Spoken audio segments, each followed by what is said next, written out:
tough loss with Elias last week. What are you taking from that game, and what did you learn about your team from that? It's kind of the same lesson I think we've learned from the first 3 weeks or from the other 2 weeks. We're a capable football team when we play discipline and we execute. That takes a lot of focus and that takes understanding your assignment. I think sometimes some of our younger players, a few of our older ones as well, they kind of they neglect their assignment or misunderstand the importance of small details. When we put it all together, I think we're going to play great in all three phases. But we've yet to do that for a whole game. Second half obviously was the biggest struggles for you guys. Couldn't find the end zone, I think, was the biggest issue. Just what went wrong in that second half, and what are you hoping in the second half of the next game that you guys would be able to do better? Really, we've got to be able to read our keys on offense. Some of our schemes are read dependent, and we have to execute those reads. That kills us. In the first half, we weren't necessarily doing that, but the defense didn't make an adjustment until halftime. They adjusted because they became aware that we had some guys not reading their keys. They made an adjustment that made us pay for it. Other than that, it's catching the ball and then taking care of the ball. We can't throw interceptions. When we've got opportunities for big plays, we've got to hit them. Speaking of that, Goolsby as your quarterback, just what have you seen out of him the first three games, and moving forward, what are you hoping that he can do a little bit better?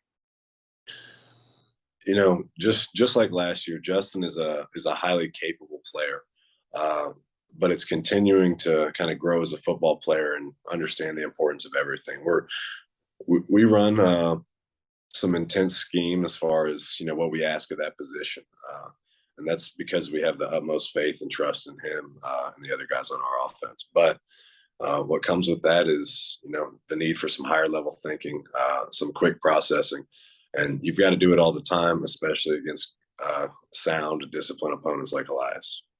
Obviously, you've had a few days of practice since last week. Just what are some of the key things that you've been zoning in on with your guys?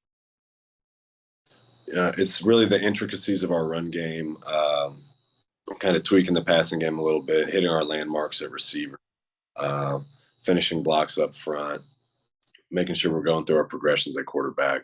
And then, defense, really, I think our front seven has played pretty well all season. It's getting our young back end kind of used to it. They've seen three totally different offenses. Elias, a really balanced opponent. They got after us with play action. Capital City, for a defensive back, that's not the most fun game to play in. And then week one, you play a kill team that runs the air raid just as good as anybody. So they've kind of got to see it all 3 weeks. So I'm hoping week four, we'll show a lot of growth for that unit. Might be someone in that front seven, but my next thing was just any players in particular that have impressed you a little bit more than you thought this season. I think it's hard to say more than we thought, but Chris Brown, he plays defensive end for us. He's a sophomore, number 26. He's grown tremendously. He was a guy that got kind of thrown into the fire last year as a freshman. Some games he was starting or he was in the rotation at the D line. But this year he's been an absolute stud. He's a guy who has mastered his assignment. He plays physically. He plays with great technique and great effort. It's been a joy to watch him grow as a football player, to get to coach him, and he's a guy every week you can count on. At practices and leading into the game this week, just how are you keeping the positivity there despite the start to the season? I try to not focus on the result of the game. I focus on the result of individual plays. So, heck, Saturday we watched the Elias tape as a team. We watched the second half first, watched the first half last. If you watch that in reverse, you leave with a pretty good feeling. But it all comes down to just individual plays. There's positivity in every game, even a 48-point second half that we gave up. You have to focus on execution. If you focus on the result, you're never going to get what you have to focus on executing your assignment, play in and play out. And so that's been the driving factor for us. Our guys, for the most part, are mature and they're starting to understand that. So, Friday will be the tell if we're all the way sold on that concept, but I have faith in our guys. leading up to Friday with Hickman, they're 0-3 also, but they've had some tough opponents as well. So what's some of the biggest things that you're looking into for Hickman and looking that you guys will be able to go up against? They're a physical, high effort football team.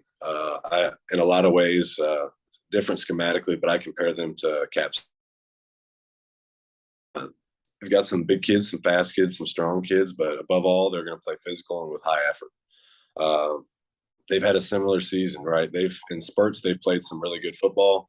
They haven't been able to sustain it, just like us. So I know the Battle Spartans and the Hickman Cupies both feel in week 4 that they're going to put it all together. So it should make for a really good football game.